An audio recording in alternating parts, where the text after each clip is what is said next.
Atentados no Sri Lanka deixam centenas de mortos. Terremoto de 6,1 graus atinge as Filipinas. Catedral de Notre Dame é destruída em incêndio. Atingidos pelo furacão Idai no sudoeste africano ainda sofrem com as consequências.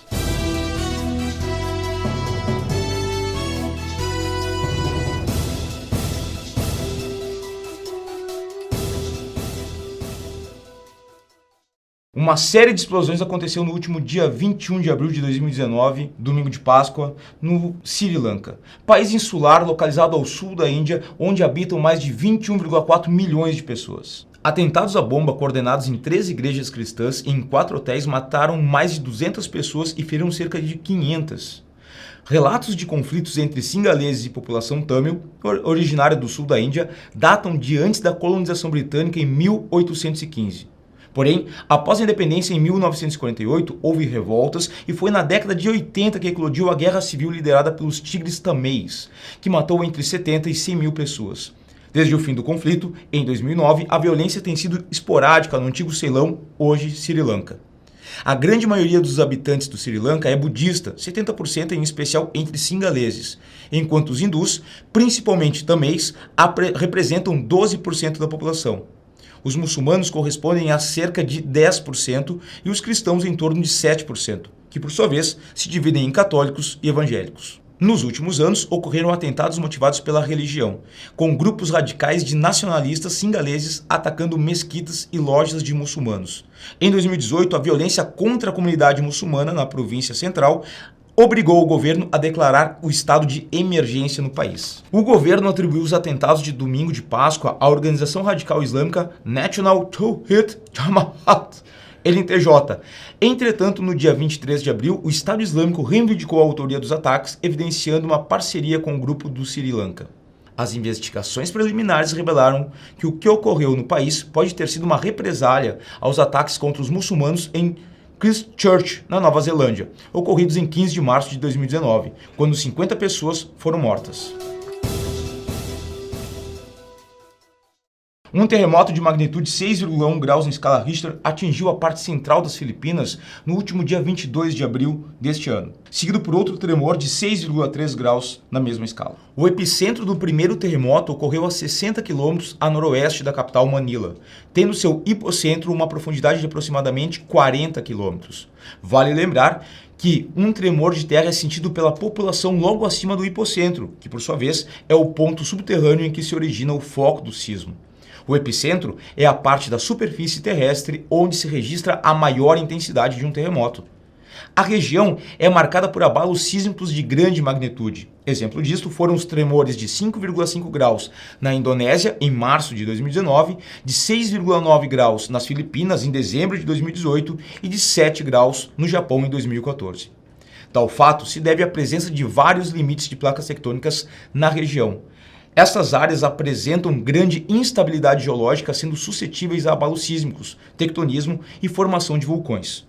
No caso, o arquipélago das Filipinas se encontra entre as placas do Pacífico, das Filipinas, australiana e euroasiática.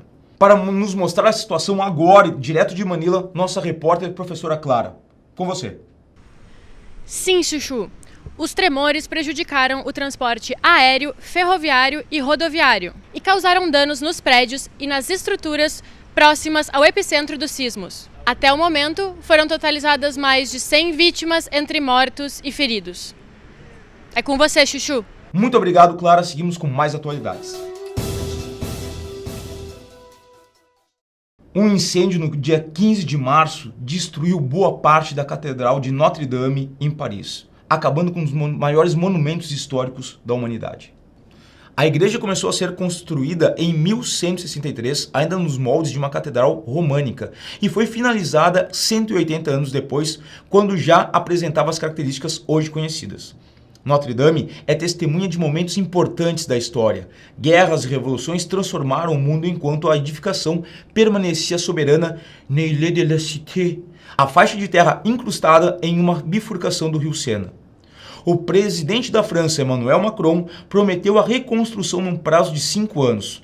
Para tanto, promove uma arrecadação de fundos diversos que já ultrapassaram 900 milhões de euros, algo próximo a 2,6 bilhões de reais.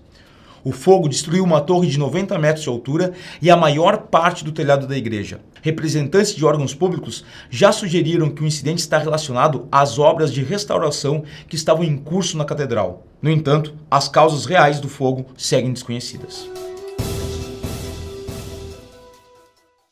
Os atingidos pelo furacão Idai no sudoeste africano ainda sofrem com as consequências do fenômeno mesmo após um mês do ocorrido. No dia 14 de março de 2019, o ciclone tropical Idai atingiu Moçambique, Zimbábue e Malawi, provocando inundações e afetando cerca de 1,5 milhão de pessoas.